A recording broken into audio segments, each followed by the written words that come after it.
said I didn't want to get controversial, but fine. I don't want a shampoo, I just want to do people's hair. Oh my God, what a question. You are the worst apprentice I have ever had. I'm like running around with this brush, like ragging my nan's hair out from the root. And my clutch control was terrible. God, I was hard work back then. So I used to just hide in the toilet all day. I'm ready to be a hairdresser, but I can't. Don't even get me started on that, but.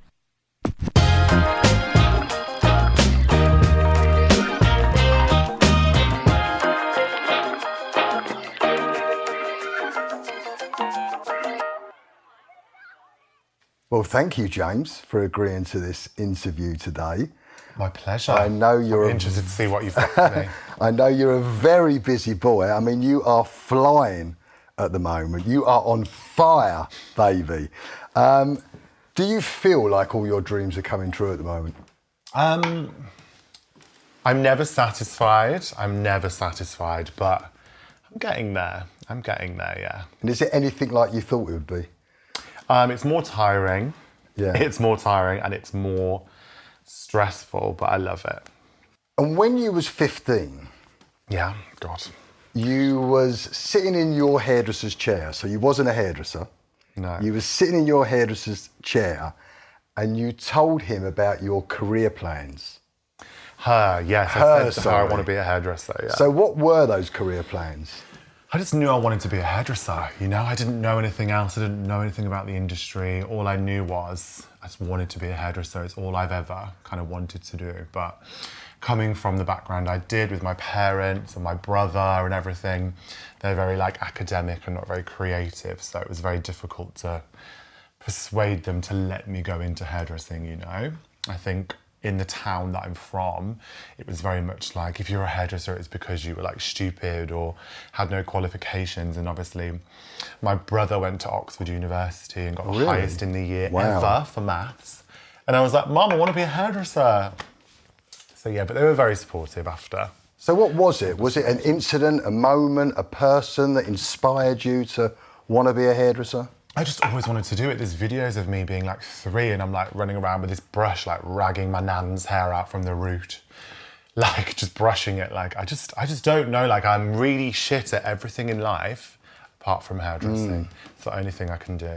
So when you think back, there wasn't a moment or an incident or something that you thought, God, that's what I want to do? No, I just always knew. There wasn't a moment that I didn't know. Do you know what I mean? Really? From that early on? Yeah, I just always knew. It's just I knew. And I remember I'd be in school and I'd be like sitting through maths and I'd be like, I don't even need to be here. Like I literally know what I want to do. Wow. So yeah, and obviously with the salon being on Channel 4, that was great because it really showed me like what you could achieve. You know, I've never seen a London salon before. This is before the days of like social media or anything. So I never saw what salon life was like. You know how like if you lived in Soho, you can walk down the street and see it. It was my first insight into that. And I just remember being really like sad every day I watched it and being like, I want to be like that, but I never will because I'm from this tiny town in Shropshire. So, but here we are in London. And how old was you then when you was watching the salon? Well, it was 2001 was that on, 2001, 2002. So that's probably, what is that, 20 years ago? Or 10 years ago?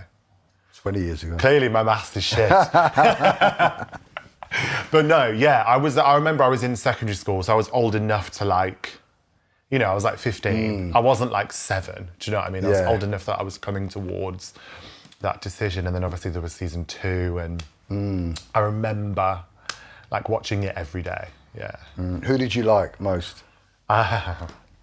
I remember being obsessed with Leo Bancroft. Like I was obsessed with him. I used to like print out his picture.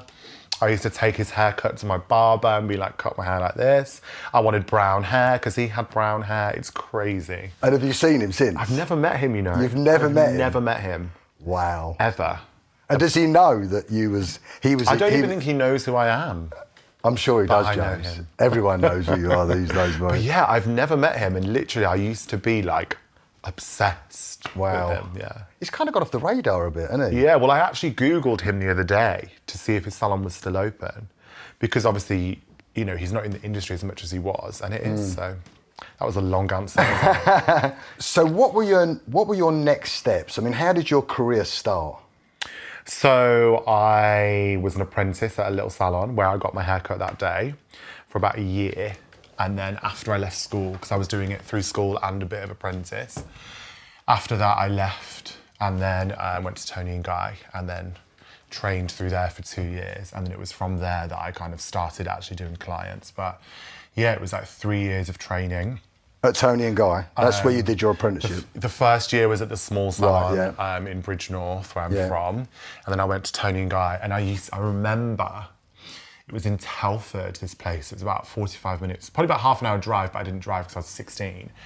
And I had to get the bus every morning at 6. And I got on the bus, but that bus got me in like at 7:30. So I would sit on the floor outside the salon for like an hour before and wait for it to open because the next bus would get me in at like 9:30, which was too late. So I would sit there for like an hour and just wait. And then my dad's deal was, he was like, if you go there and make your way there, then I'll pick you up every day. Because it was like an hour out of his day. Right. And he would pick me up every day. So what was the round trip every day? It was probably like 2 hours in total, but the timings were so bad that I remember I'd have to get dropped off at like 6:30. And I would get there at like 7:45 and just sit there for an hour. And it was crazy, but I remember being at Tony and Guy, and it was being from such a small town, I felt like I was like a celebrity just because I worked at Tony and Guy, because obviously it's so chic and especially back then, you know, 15 years ago, it was so like the top. That, I remember when we used to go for drinks after, like people would be like, oh, you're from Tony and Guy, aren't you? Like it was... Have your T-shirt on? Yeah, well, I had to wear my T-shirt, my pouch, everything. Yeah, it's crazy. Like, brings back so many memories, that does. But yeah, and then it was from there that I kind of qualified. And I remember you're not allowed to qualify until you're 18. And I was ready at 17, but I was like...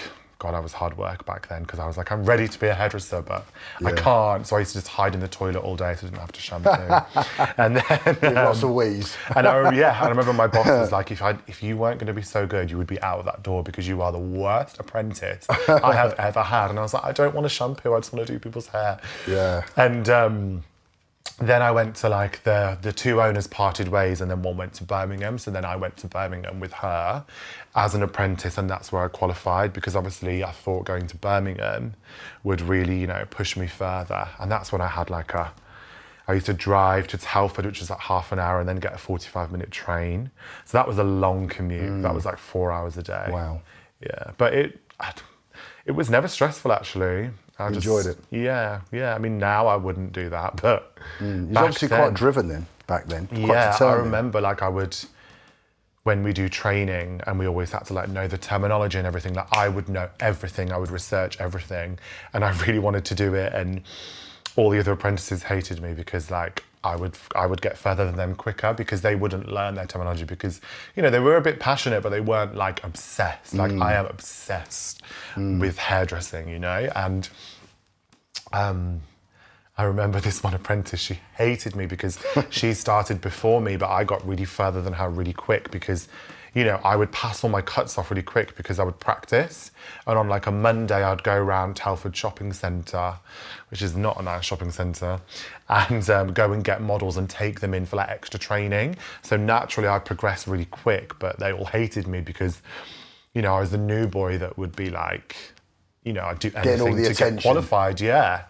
And then in Birmingham, there was like 15 apprentices there, and I was obviously one of 15, but I qualified really quick there. So you know them early days when you was in the playground and you knew you wanted to be a hairdresser. What was the perception like from your friends and your family? Well, I never spoke about it because obviously I was so young. It was only when like I was 14, 15 in this, like, and the salon was on that I started to say, you know, I want to be a hairdresser. I remember my parents said something to me, you know, like those things that stick in your head. And they said, fine, you can be a hairdresser. If you want to be a hairdresser, fine. We'll never stop you doing what you want to do. But you have to be like the best hairdresser that you possibly can be. And that was literally the line that they said to me. Good advice, eh? Yeah. And I think for me, it was more of a case, I think they didn't know how passionate I was. I think they might have thought that I would have done it for a year, dropped out, and they wanted me to do my GCSEs first, because I could have done them, and then go into hairdressing when I was 18. But obviously then you're like 2 years behind. And I was like, no, this is really what I want to do. And yeah. So why do you think you held it back?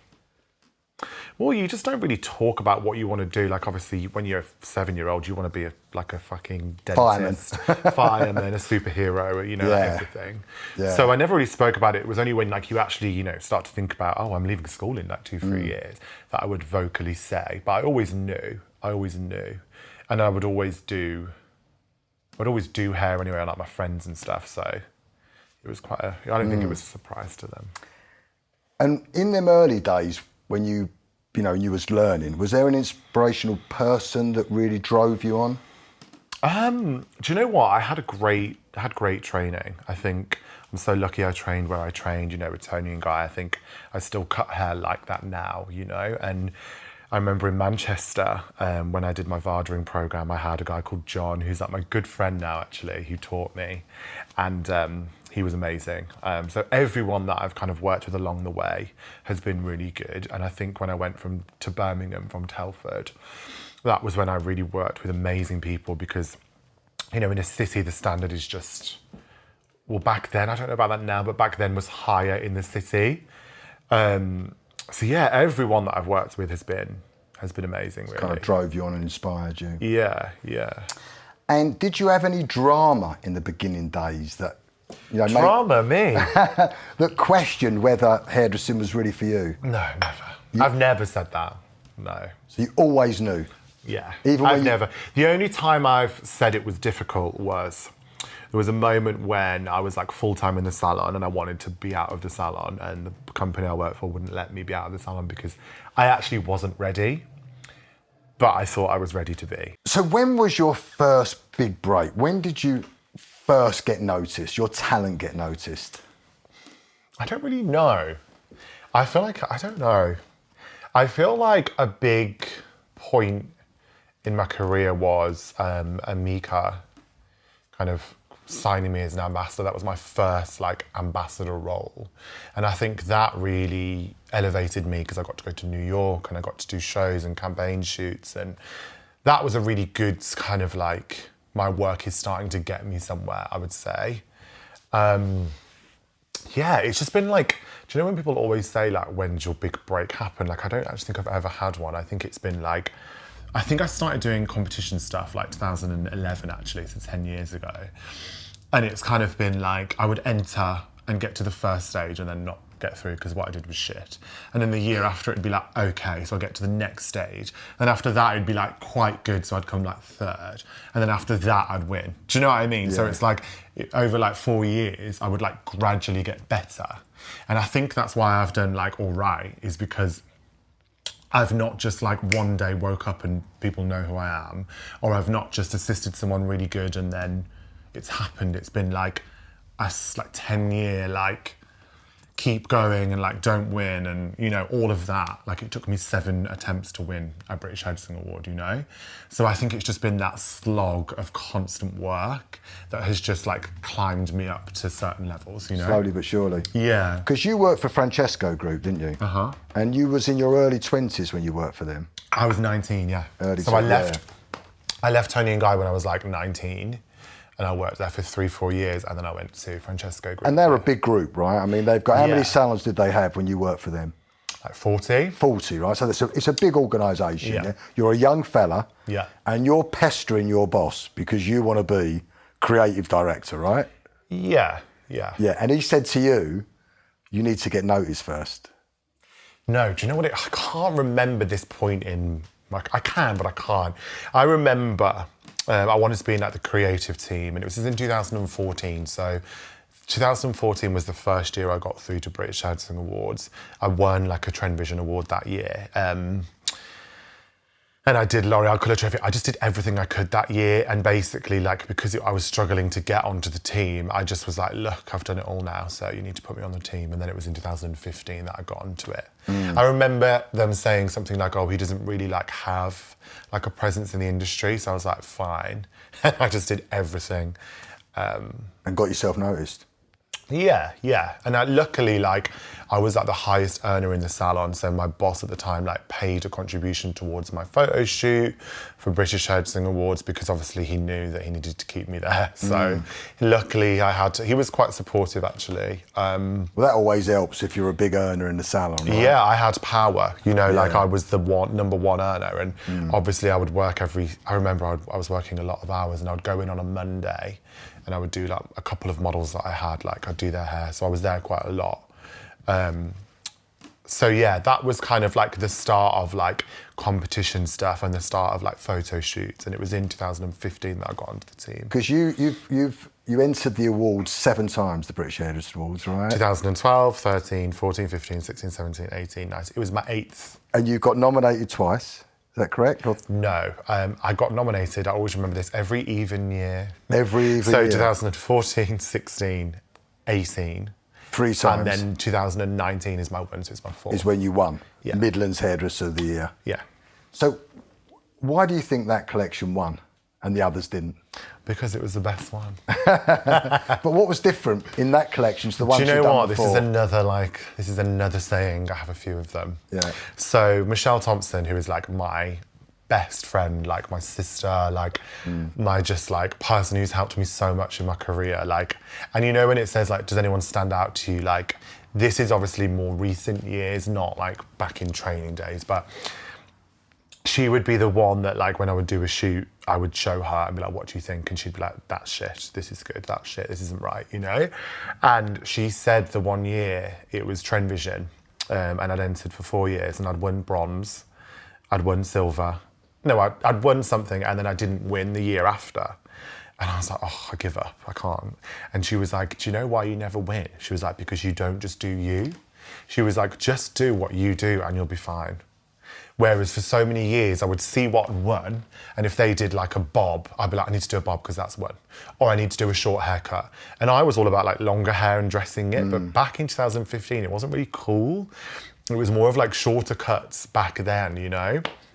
And she said to me, she was like, just do you, and then you'll be fine. And I know the reason why I won Midlands Hairdresser of the Year was because for that year, I just thought, fuck it, I'm just gonna do whatever I wanna do. I'm not gonna think, in my collection before that, I'd be like, I need one bob, one short hair, one long hair, one red, one curly, one straight. Whereas this year, I just booked 8 models and just did what I wanted with the hair. So do you think you was kind of forcing it before? It was like square peg and a round peg? Yeah, instead of doing what I wanted to do, I was doing what I thought would make me win.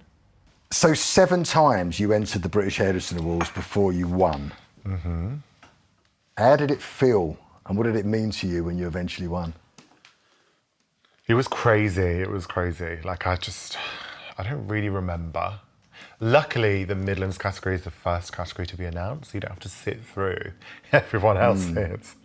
It just felt amazing, you know, like I can't even describe how it felt because it's just, you know, the company I worked for at the time actually paid for that one. But for so many years before I'd paid for it myself, you know, I'd put like, you know, 5 grand here, 7 grand here, 10 grand here, 2 grand here. And when you think about the amount of money I've spent on that, you know, it was so much and it was so many times that like I thought I might have won and I didn't. And then for 2 minutes, I was like, I'm never doing this again. And obviously I did. So it was just so like, it was such an amazing feeling to Was that the highlight win. of your professional career or has there been something that's topped that, do you think? Do you know what? I'd probably say what I'm doing tonight is going to be that. Is it always the newest thing that you're doing? I remember this Trend Vision show. So I entered Trend Vision. It was the first competition I ever did 10 years ago, 2011. My model, it was horrific what I did, like horrific. But obviously I didn't know what I was doing. And 10 years on, I remember when I first was there, I was like, one day I'll do a show at like the final, one day. And here we are. And it's happening tomorrow. Tonight, yeah. Tonight. No, what day is it? Tomorrow. Tomorrow night. Tomorrow. Yeah. I mean, yeah, it's happening tomorrow. Yeah. I'm going to rehearsal after So this. I've caught you tonight. the night before your biggest achievement. Yeah, I would say so. Yeah. It's cool. Yeah. So James Earnshaw, you're synonymous with this sexy, undone signature look that you've got. I mean, you just have got to look at a picture and you know it's yours. Do you know what? People say that to me. Especially on Instagram, right? Yeah. Talk me through, how did that materialise, that signature look? It's just hair that I like. And again, I just do hair. Now I just do hair that I like and people seem to like it. But there's a lot more that goes into it than that. Well, do you know what? There is and there isn't. Like, I just do hair that I like. And I think for me, what's so important, and I think why I've done well, is the number one thing that so many people forget is like, it needs to suit the person it's on. It sounds so simple, but I would never like, if I needed to do a model's hair blue and she hated blue and didn't want blue, I would not just pay her to have blue. I would do something that the model actually likes and wants, because then you get the best picture because they feel hot. So that's something I've definitely learned. But like I said, I've come from the era, like when I started doing competitions where it was very extreme short haircuts, and I tried that. And I can't do that, that's not the type of hair that I do. I don't like it. I don't like seeing the model's scalp, particularly on shoots, But it was only when I started doing what I wanted to do that it kind of wasn't cool to be like a long hair specialist. But I kind of was probably one of the people that started that coming back, you know what I mean? The dressing. But yeah, it just kind of happened. It's just hair that I like to do. And I think I love like sexy. I think the most important thing is, and you've said this to me as well, like if a model feels sexy, then you've done your job, or a client or anyone, But when I look at your pictures, there's a lot that goes into it. I mean, the models, the hair, the way you shoot it, the styling, the makeup. Yeah. It might look effortless, but there's a lot of work that's gone into that effortless. Yeah, I put a lot of time into social media. A lot of time, like a lot. How much time? I don't even know. I don't even want to know. A lot of time. To me, though, it's crazy because someone was talking to me about this the other day and I was like, but it's just fun. Like, to me, like my perfect day is like having a model around, having my makeup artist Meg with me, and we're just creating content. It's not for anything as such, it's just for social media. So you can just do what you want. And just transforming a model is just like a hobby to me. Do you know what I mean? It's so fun. So your work's your hobby. Your work's your hobby, James. Yeah, we'll be there till like 10 or 11 at night sometimes, but it just doesn't feel that way because it's just... Do you think that's the secret? Fun. Doing something you love so it feels like a hobby? Yeah, like when I have talked to some clients I do and they're in an office, I'm like, oh my God. I couldn't even imagine. And now being self-employed, I could not imagine being told what to do. Do you know what I mean? I just do what I want with who I want and I just love it. Yeah, it's great. And you've collaborated with a lot of brands. We've talked about some of them, Cloud9, GHD, Amica, Lee Stafford. I mean, you did our last campaign, didn't you? What do you enjoy about working with brands, and what's the benefit of working with brands for you as a hairdresser? I think it's obviously having that brand behind you to give you opportunities that you couldn't have if you were on your own. Like the show I'm doing tomorrow, is with a brand, because obviously to be put on a stage, you need a brand behind you for the models and for just having that presence. But it just gives you opportunity, to be doing the shoots for them, to be doing the shows, to be doing education, to help push the brand forward. I think for me, with the last year has been obviously really with Weller, which has been amazing. And, I've been working on like a global campaign shoot for them, which is probably in my top 2 or 3 things I've ever done, which comes out in March. And I did that last October. So I've been waiting for it to come out. And shooting a global colour campaign was something that, I thought I'd do when I was like 50, not now. So being to do stuff like that is just, you would never do that if you weren't with a brand, What advice would you give someone that's looking to thrive in the hair industry? I would say there's a couple of things. I would say you need to be the best hairdresser you can be. You need to have that skill set really honed in on what you do, from working with all different hair types, from like colouring to styling to cutting to, I think why I've done well is I'm probably one of the only people in the UK really that does everything. Not many people are really good at colour and styling and cutting, and colour and styling work in such harmony for me that it kind of works. So I would just say hone your skills, practice. It sounds so cliche, like practice, but you need to be good at hair. Do you know what I mean? So my 3 things are be as good as you can, you know, like assist people or practice or watch tutorials or do whatever you need to do.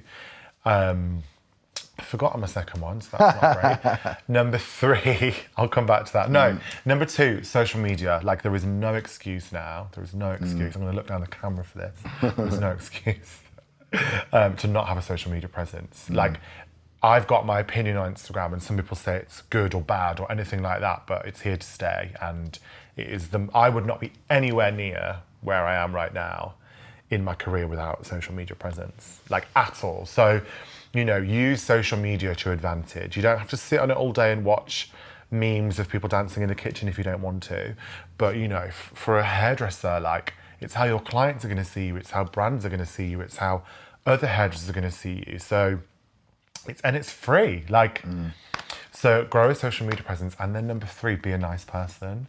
Like, it just makes such a difference, you know, being nice to work with and being easy and, you know, being passionate and being involved. There's so many hairdressers out there that will just turn up, do the job and leave, you know, and that is it. And that is fine, that's all you're required to do. But being that person that's nicer and, you know, talks to everybody on set and is polite and friendly, like, if you talk to any successful hairdresser, like say Chris Appleton, for example, he will be nice. You don't get to that level if you're not nice. If you're horrible, you don't have longevity. Do you know what I mean? It's nice to be nice, right, mate? What's your thoughts on hairdressing in terms of being an attractive profession? I feel like it has a bad reputation, and it frustrates me when people think that it's just shit or you don't get paid well. I mean, you don't a lot of the time, but I think it still has that stigma. And like, you know, if you're in the back of an Uber and the Uber driver's talking to you and you're like, I really don't want to talk to you right now, I'm so tired, but okay. And he'll be like, what do you do? I'm a hairdresser. Oh, so you work in a barber shop? No. Or you work in a salon? No. That is like the only aspect that anybody knows about this industry. You know what I mean? And I think there's so much more to that that's not spoke about. So how would you describe to a young person that's just starting out in the business, you know, they're an apprenticeship, they've just started their first year at college, or maybe they're thinking about getting into the business, how would you describe to them the hair industry, the people in it, the community? The community. Yeah, I mean, obviously it's super fun. Like, to me, it never really feels like work, you know? Sometimes if I'm doing clients and it's a long Saturday, it'll feel like work, but most of the time it doesn't.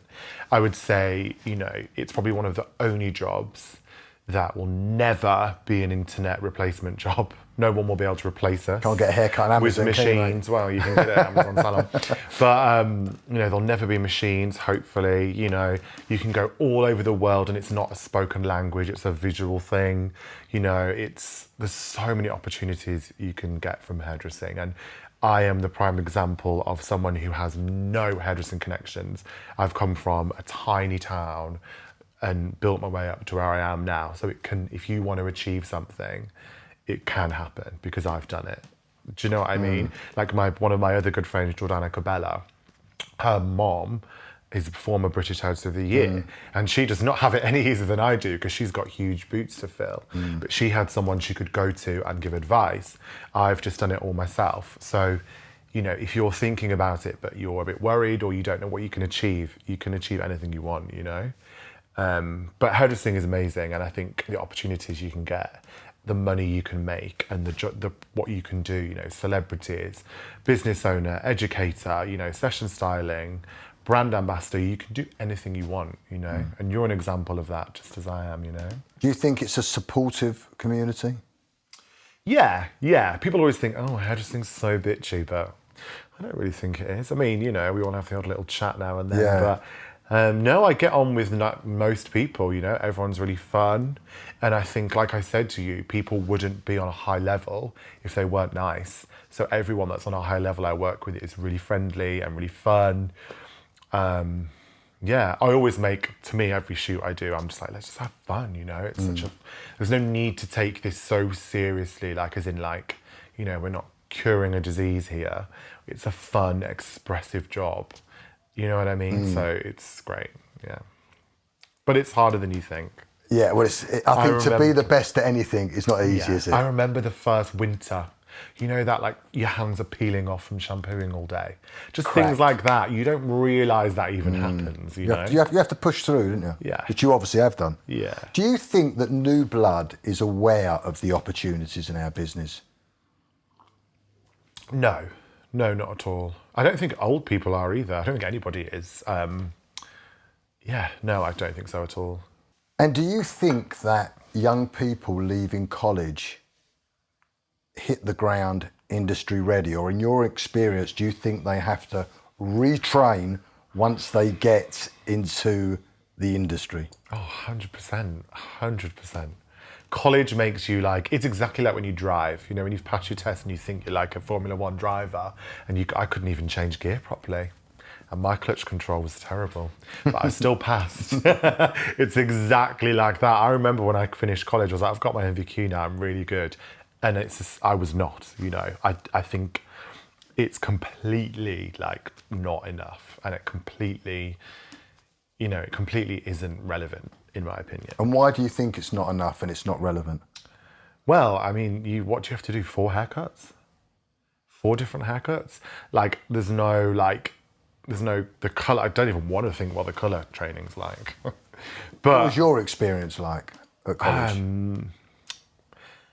again, I remember I was 16 and I remember there was like 15 of us and about 5 of them dropped out because they were pregnant. And I remember my parents being like, see, we told you this is the type of people that you're with. Like, you know, it's just people who they're there for money or they're there for just because they have to do something. You know, there was me and one other girl who were good and cared and no one else did. You know, so I do think sometimes it's frustrating to me when I see people go into the industry that don't care and that are like, oh, I'm just here because it's just something.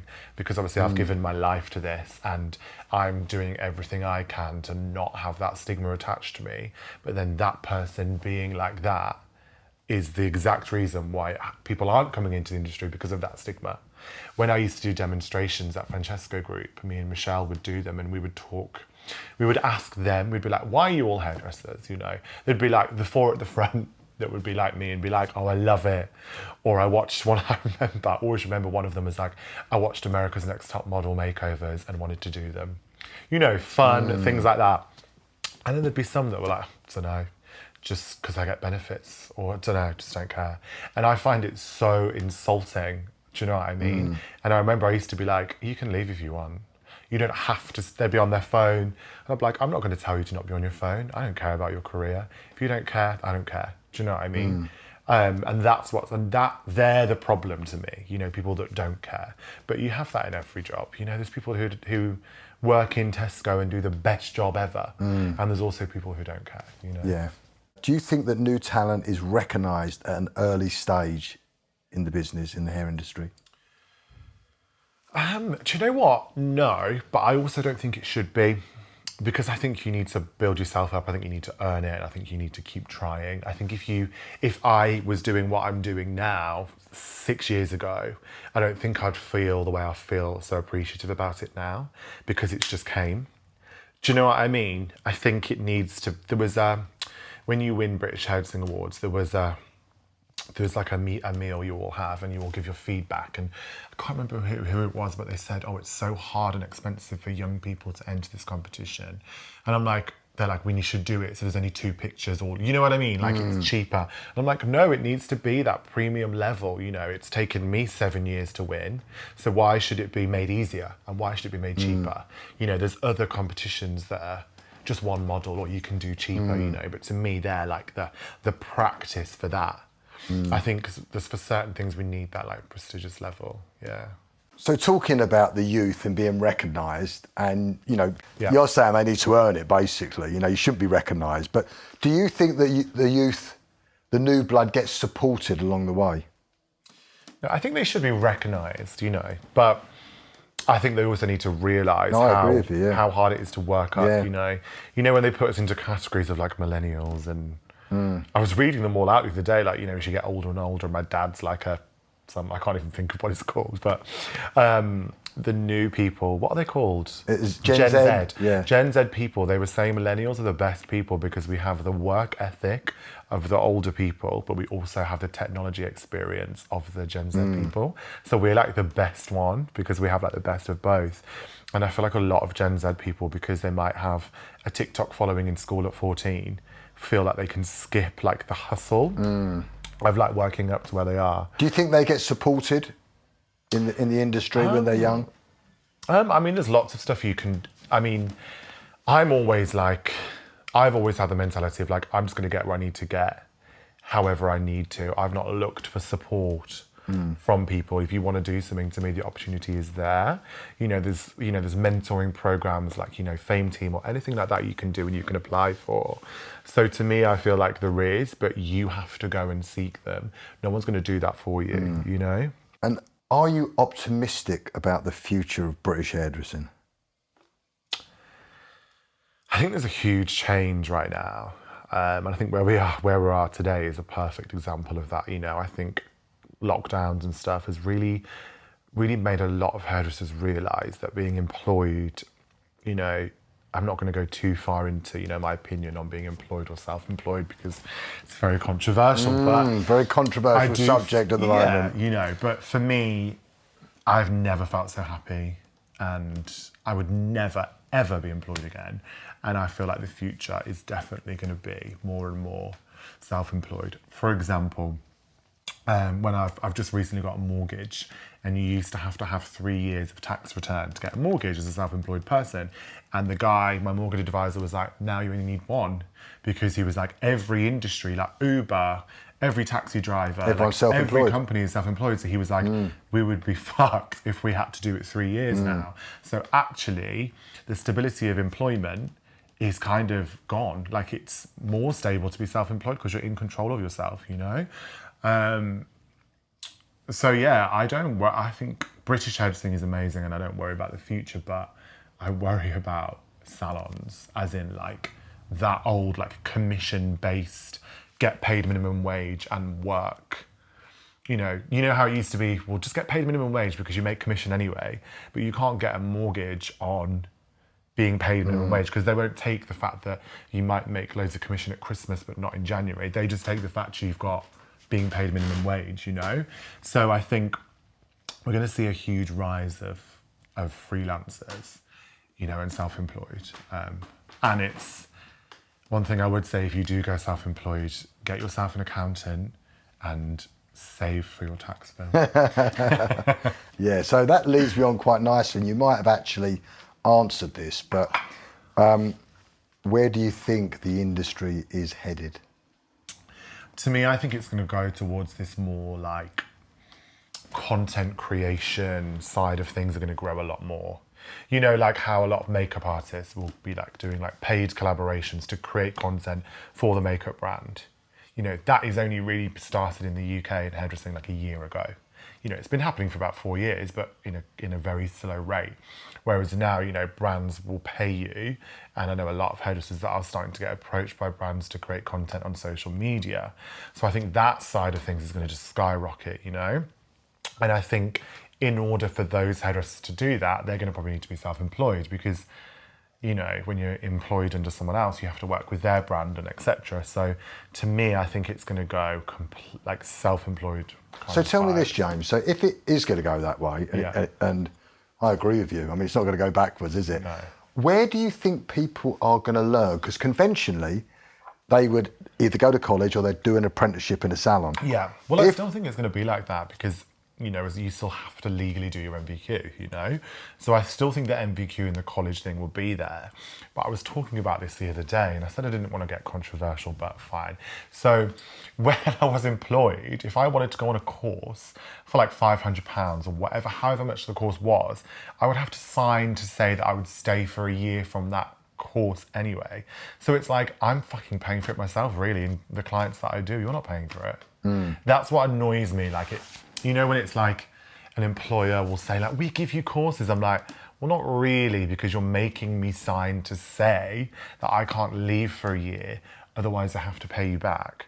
So realistically, I may as well be self-employed and pay for it myself because I'm technically paying for it anyway by staying for a year. So what you're saying is, even if someone wasn't learning in the salon, they could go on courses or they could learn online. Yeah, because you know how when you're employed, you usually get like 3 training days a year or 2, whatever it is. So I would get sent to like on like a Weller course or something like that, but I'd always have to sign to stay for a year from that point.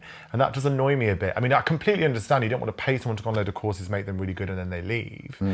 But at the same time, you almost think now, well, I'd rather just pay for it myself, go on the course I want, if I have to wait a year and pay it you back anyway. Do you know what I mean?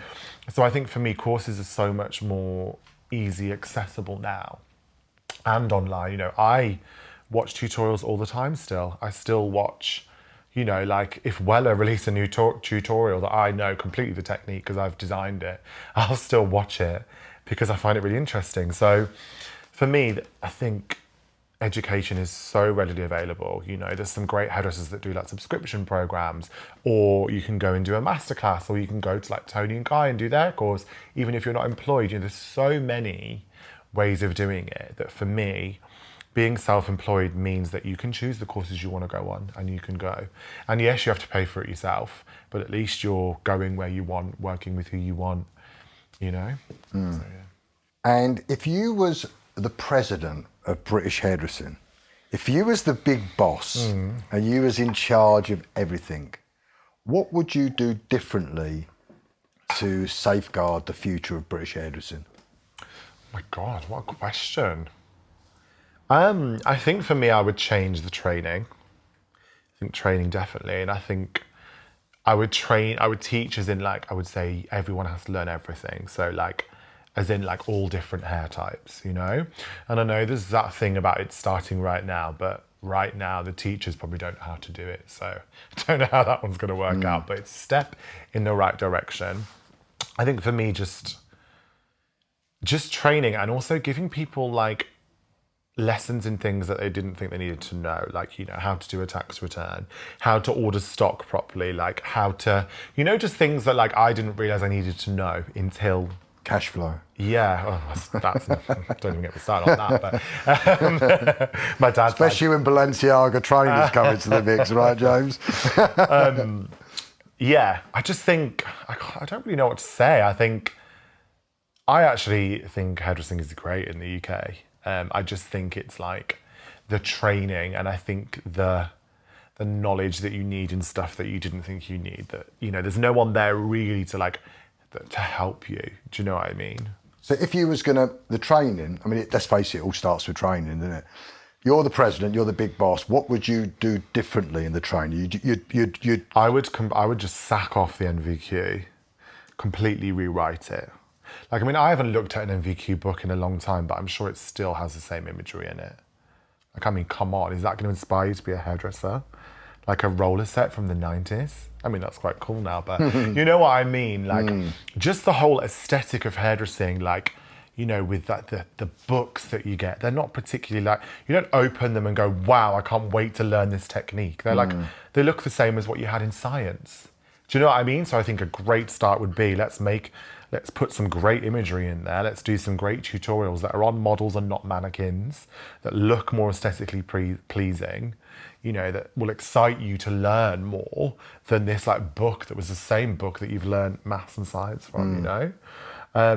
So that would be good. Well, that would be brilliant. I mean, it really would. That is a brilliant point. Just like, you know, we know about hairdressing, you know, so we know how fun it is and how good it is. But if you knew nothing and you were like me from a small town at 16 and you opened a book and all you saw was like boring stuff or like pictures from 20 years ago, that is what you would think the hairdressing industry was, isn't it? Now we've got Instagram, so it's easier.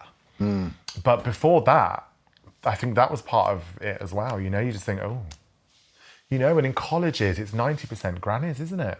Getting their hair done. That's not fun and interesting. Like, I don't want to do that. Do you know what I mean? I remember I used to get in trouble all the time at Francesco Group because when I had to teach people, it would be on like a granny, and I'd be like, I don't want to fucking teach on a granny. Like, that's not interesting me, and I'm the teacher. And the students... They haven't got grey hair, have they? Well, no. I'm like, there's nothing, you know, older people are great. They are bread and butter. But you know, I remember like on the finishing school program I used to teach, it used to be like short hair blow dried on old people all day, every day. And I'd be like, I'm bored to tears. So the student is definitely bored, you know, but then also a hot 22-year-old girl isn't going to go want to get a trainee to do their hair.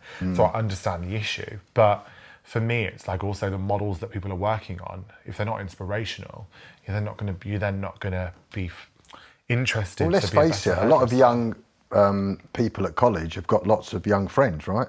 Yeah. There's no reason why they couldn't be doing their friends here. Yeah, I mean, I used to go and get my own models, like on the street and stuff, and I just didn't approach any grannies. Yeah, exactly.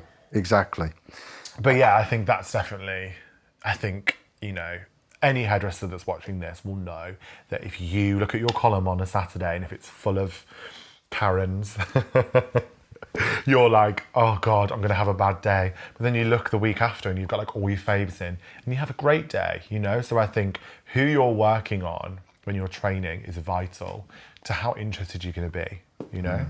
Absolutely. And what about now? What's the plan? What's the future? What's the purpose for James Earnshaw? There's a few things that I want to do.